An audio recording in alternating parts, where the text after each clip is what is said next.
This is Mai Kue, and you are listening to The Narrow Path in the Floating Mountains. This is a podcast that is dedicated to stories and tellings of my spiritual experiences.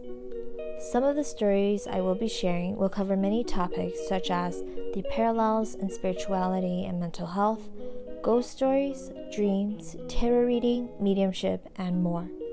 I do want to provide a disclaimer that these are all just based on my personal experiences. I do not have any certification in spiritual healing or mental health therapy, nor do I have an altar to practice Hmong shamanistic healing or rituals. Many of the stories I will be sharing are based purely on my personal experiences and how I have made sense of them throughout the years. So to those who are listening to this podcast, I hope that you will enjoy my stories and join me on the narrow path in the floating mountains. She calls me day and night. I'm sorry, girl, you just don't make me feel right. I never meant to make you cry, you were right. Just leave me be, I'm not gonna put up a fight. For today's episode, I wanted to talk about my experiences when I was a child or when I was young. And I'm thinking about the age around kindergarten through to 5th grade. And so I really didn't think that I had a lot of spiritual experiences or paranormal experiences as a child, but now as an adult, it's crazy to think about just some of the things that I couldn't comprehend as a child and how they can culminate into spiritual or paranormal experiences. So a proper way to start off this series or this podcast was to kind of talk about like how I dealt with it as a child. I will be having later episodes about how I dealt with spiritual or paranormal experiences as an adolescent. The reason why I want to split it up like this is because I think it just comes from the art teacher or the teacher mindset of thinking about kids and their developmental growth. And so during each age, of course, like each period of our lives as we transition from childhood to adolescent to young adult, we all deal with changes in our lives, and that in a way has a great impact on just our perception of the world and our way of like processing.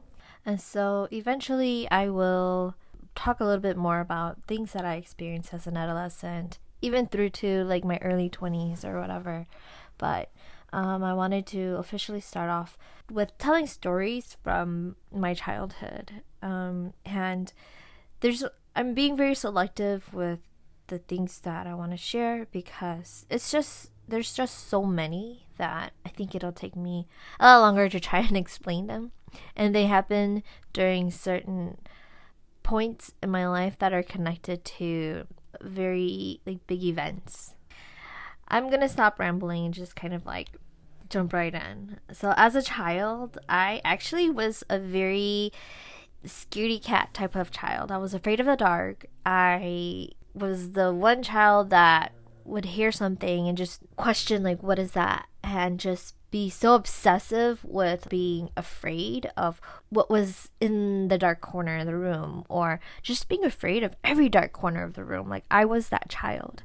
And I remember just feeling unsafe in the home that is supposed to feel safe. For me, I was like afraid of everything. I didn't want to be alone. I was even being in the bathroom. I needed someone to be in the bathroom with me.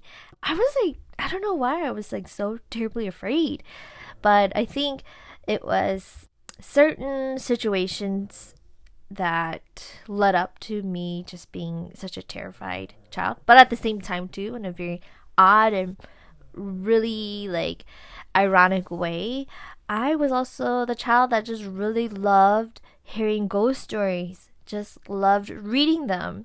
I remember in school, we would have like end of the year picnics, and what our school would do is that they would have us walk to the park and we would have our picnic at the park.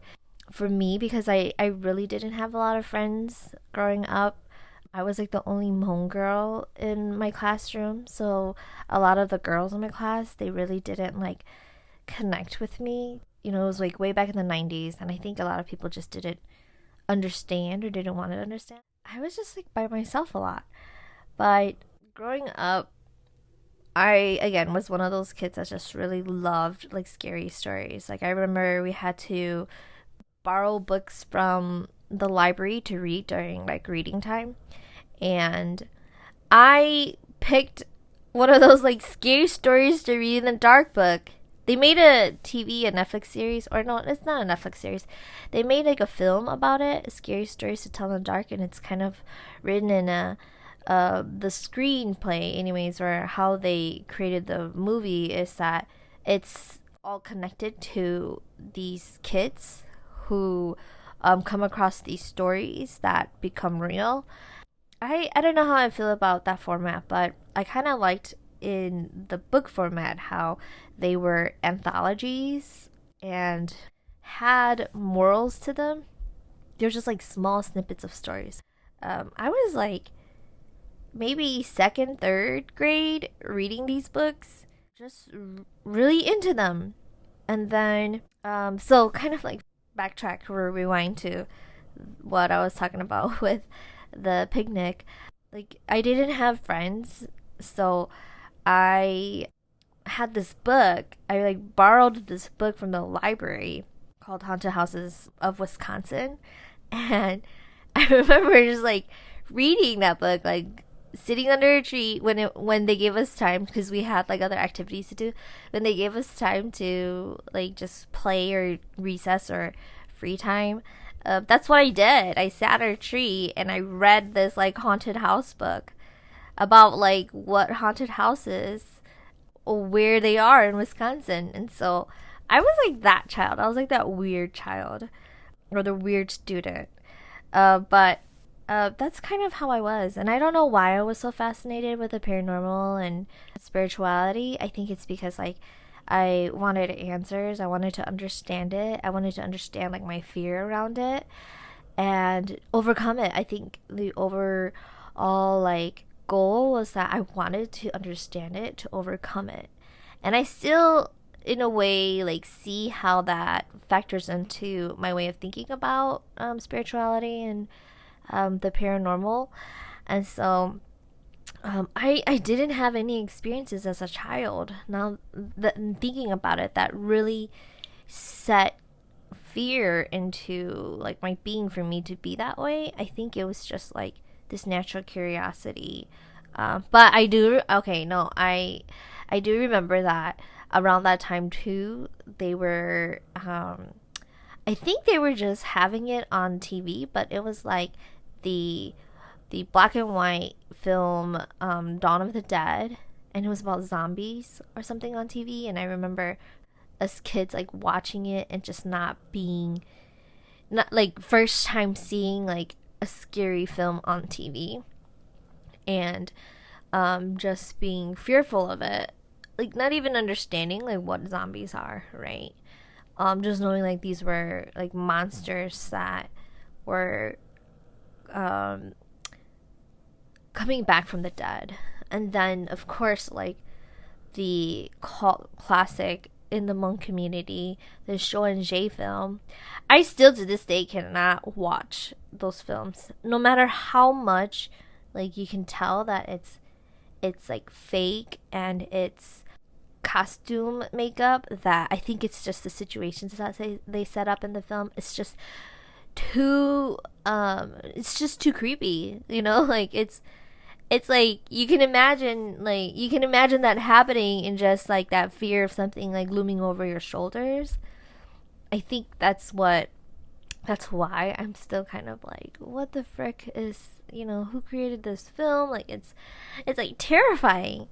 But I think the story too behind it was very scary. I don't know how us kids even got a hold of it. I think it was like just through the neighborhood, like this film was getting passed around, like it was like a snuff film, right, where it was just being passed around. Like, we didn't know who had it, but somebody had it, and it was being circulated in our neighborhood. And we lived in a neighborhood where every house in that block was a Hmong family, and so we all kind of like knew each other. If we didn't know each other, we were probably related.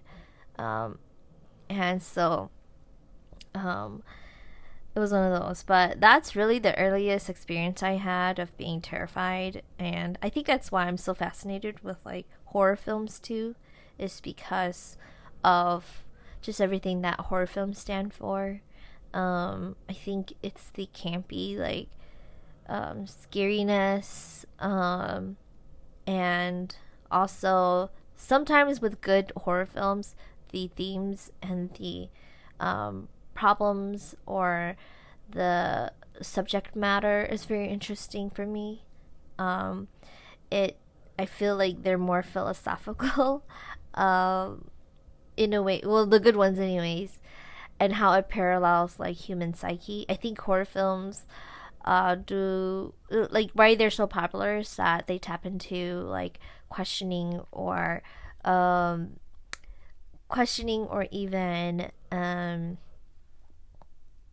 I think it is questioning like human psyche and what provokes, these moments of like terror, or how it parallels mental health, but also traumatic moments in our life, how it triggers that.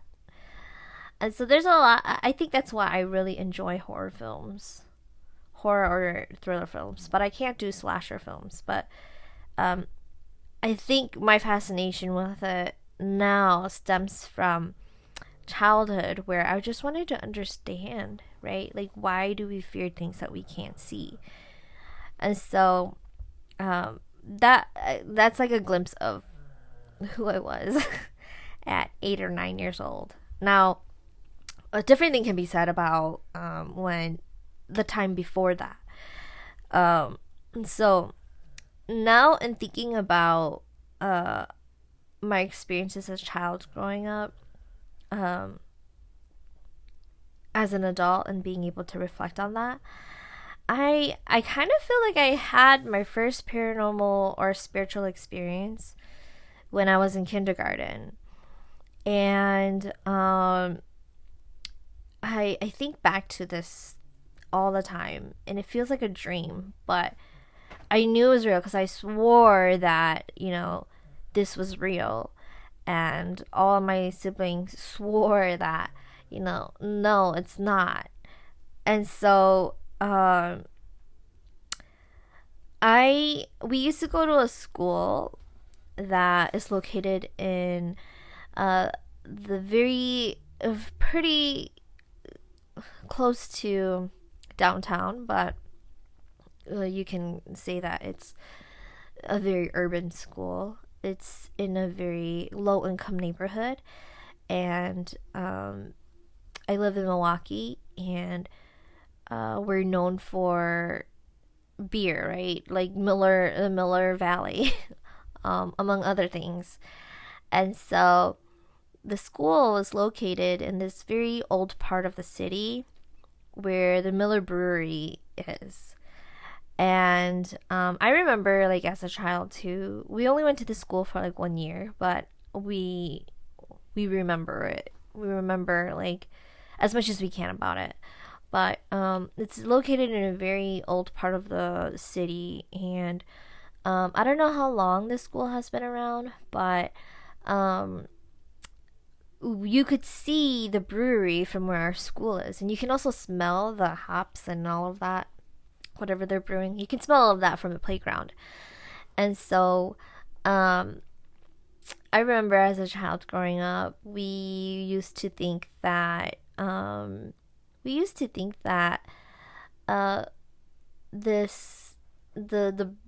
brewery was like this huge lab, and this mad scientist lived there and would do like their experiments or whatever, because during throughout the day you see like steam coming up from the broilers or whatever, the boilers or whatever, and it really does kind of look like this sci-fi like place.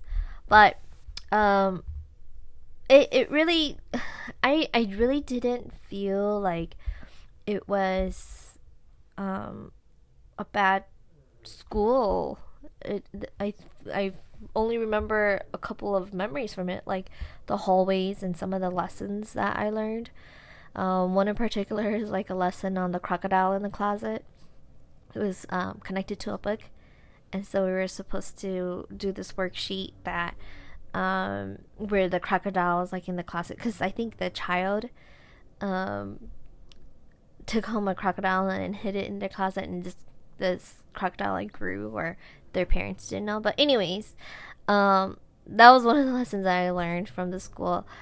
And I remember the hallways just being like a really old like hallway, wooden door frames, and a very Victorian interior, right? Like one of those really old schools. And yeah, I remember that.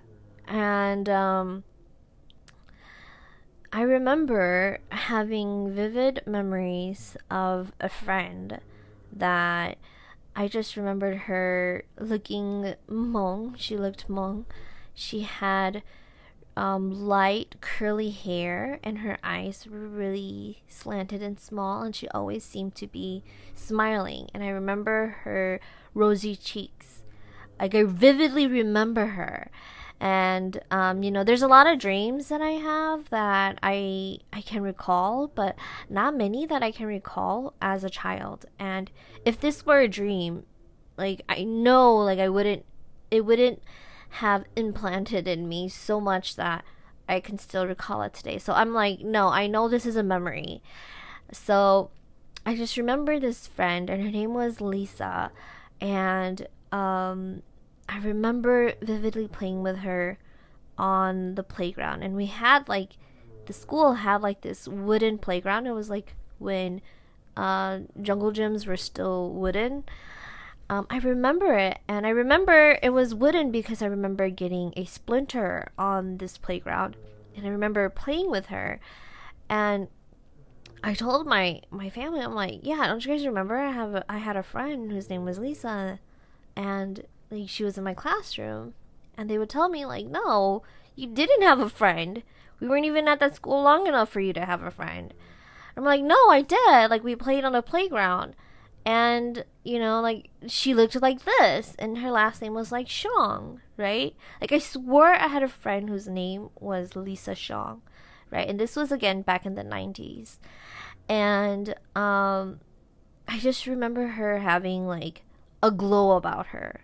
And maybe it was because the day that we were playing, and where I had this memory, the sun was like high, and it was just a really sunny day. But at the same time too, in this memory, like, I don't remember any other kids like playing around us. I just remember me and her playing on this jungle gym. And so I think about it now, and I'm just like, wait, so if my siblings, like, they don't recall me having a friend, because they knew every friend that I had. If they don't recall it, like, is it even like, was she even like a real person? And so as an adult, thinking back, and the thing is, like, I don't remember her voice. I just remember like her smile and her just like looking at me, right? And me doing most of the talking. But there could be kids who are just really shy. But I just remember like that part of her, and my siblings just like not recalling that I had a friend named Lisa. But thinking back to then, I for some reason throughout my years, I have come to like realize like that experience is very unique, and it obviously had so much of an impact that it still carries through in my memory, and for a reason. And so as an adult now, I and my familiarity and my comfort with spirituality, I've come to realize that some of the messages that I get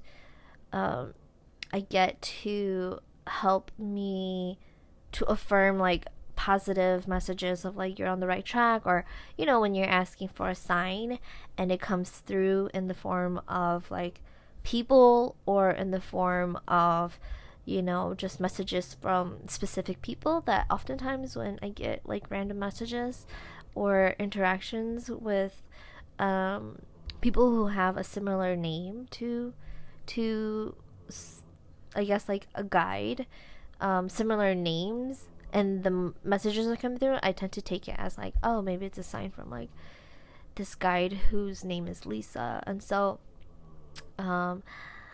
just recently I decided to like accept that, was that I had a guide whose name was Lisa, and she would relay messages to me through just communication with people whose names were Lisa, or just interactions with people whose names were Lisa, whether I knew them or not. And so I kind of just accepted like, okay, I have a guide whose name is Lisa and she looks like this, and so that's kind of how I've been able to process it as an adult. But I can honestly say that was like my first spiritual experience as a child. Another, I guess, like it wasn't spiritual but paranormal, was definitely around the time when I was like 8 or 9. I think too why things started like acting up around 8 or 9, or why I had this kind of like looming fear, or that things were happening, was because around this time too was when we were moving from one house to another. And I think that had some obviously like psychological impact, because then I'm like, okay, I'm having to adjust to a new school setting, and I'm having to like start fresh or whatever.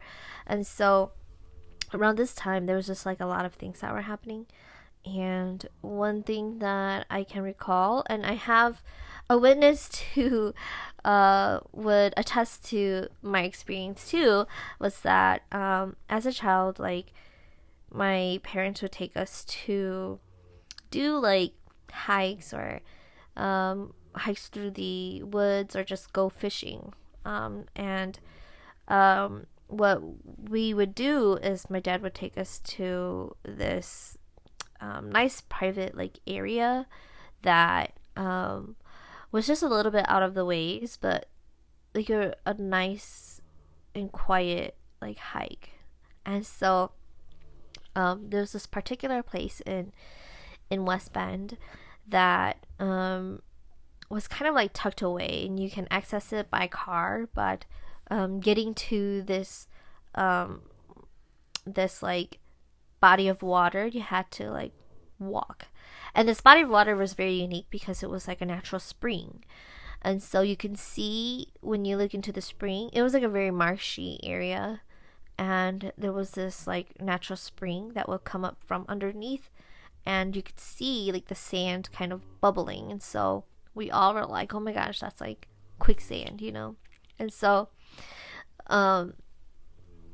there was one year we went there, and we had walked down to the stream, to the spring, on one side. So there's a bridge, a very narrow bridge that you have to cross to get to the spring, and you'd have to walk down the bank to get to the one side that had the natural spring, and then the other side was like the marshy side. That's where all of the water would flow into like this huge marshy area.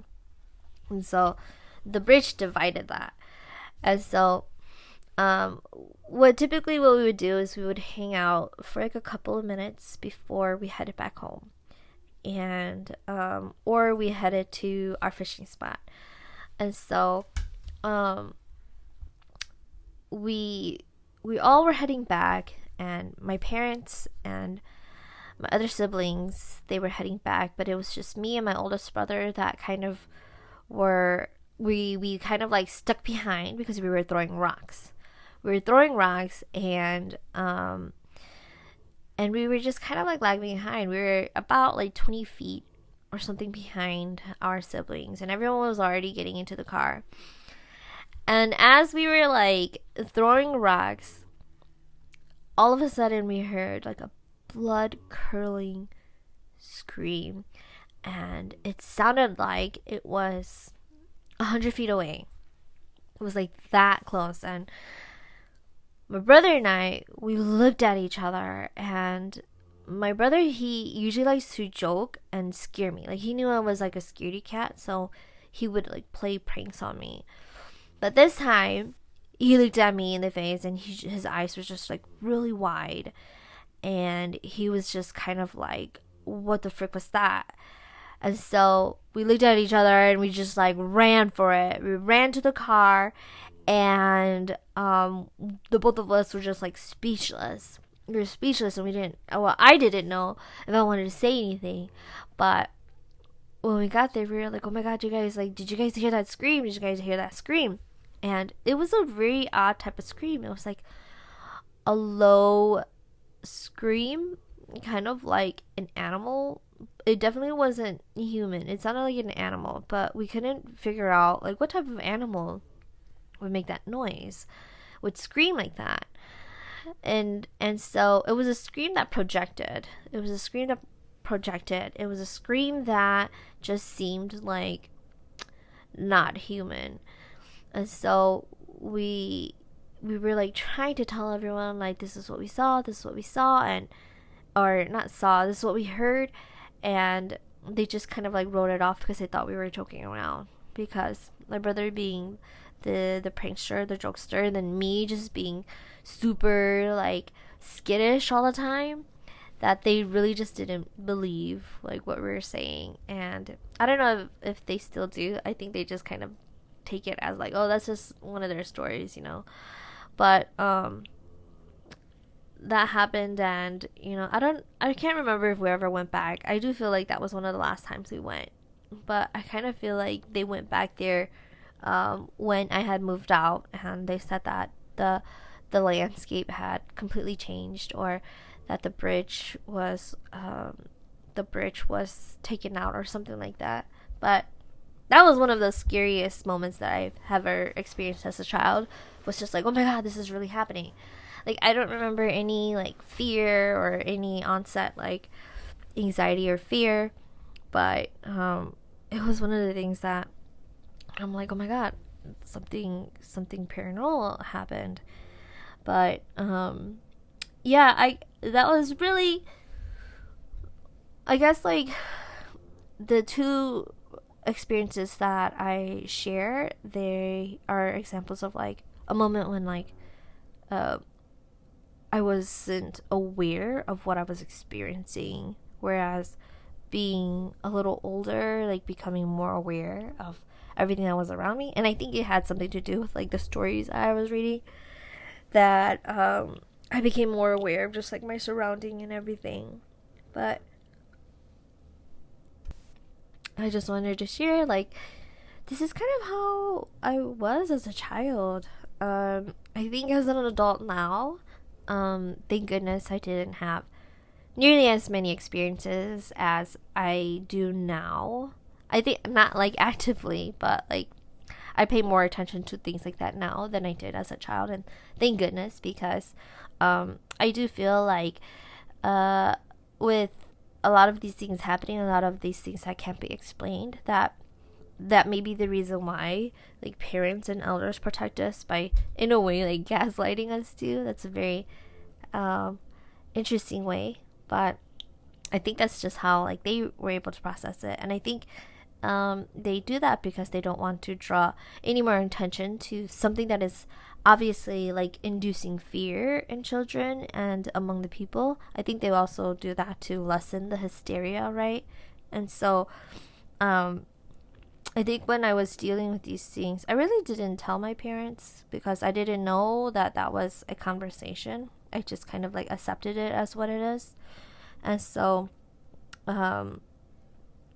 even so, like, as an adult and sharing these things with my parents, they tend to be like, oh, you know, you're just thinking too much, or try not to think about it, or it's nothing, or they try to make sense of it in a logical way to kind of protect us from being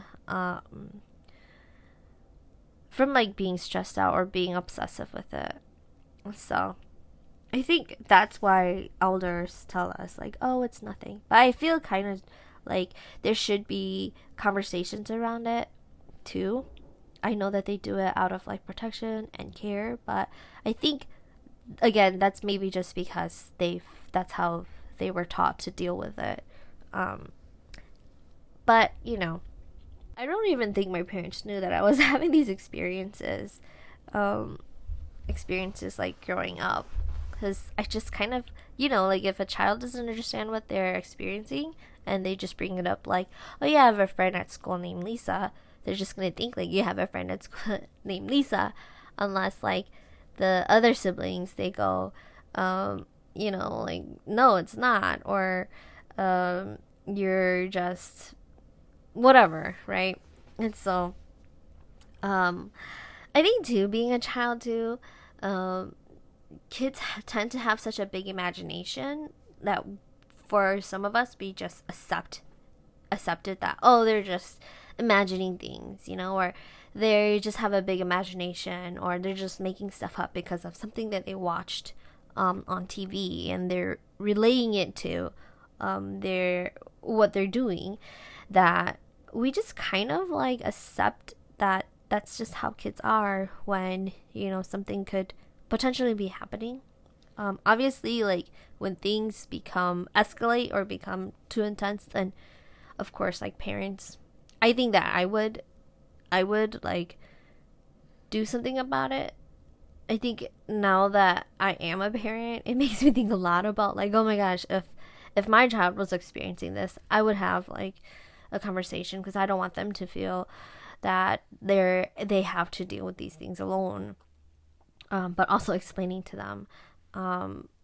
But I think a lot of my experiences and how I was as a child, just being fascinated by the paranormal and spiritual, just really comes from small things that happen here and there, and me just being very fascinated with trying to find an answer or an explanation to things. So that is pretty much it for this episode. Tune in to the next episode where I talk about my spiritual experiences as an adolescent, and it gets a little spookier. So thank you so much for listening. And that concludes this episode of The Narrow Path in the Floating Mountains. I hope you enjoyed this episode. Please tune in for the next one coming out soon. She calls me day and night. I'm sorry, girl, you just don't make me feel right.